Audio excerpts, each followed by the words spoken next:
আমরা এখন আছি বঙ্গবন্ধু টানেলের টুল বুথে। আমরা এখন বঙ্গবন্ধু টানেলের ভিতর দিয়ে যাব। খুবই এক্সাইটিং, কারণ কর্ণফুলী নদীর ভিতর দিয়ে আমরা যাবো। চারিপাশে জল, এর ভিতরে আমরা তো আমি ভয় পাচ্ছি।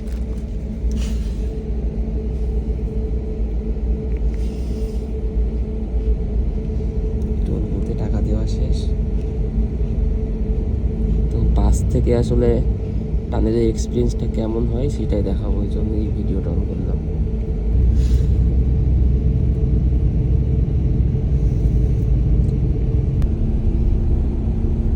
আমরা টানেলের অলমোস্ট ক্লোজ চলে আসছি, এই যে ঢুকে গেলাম।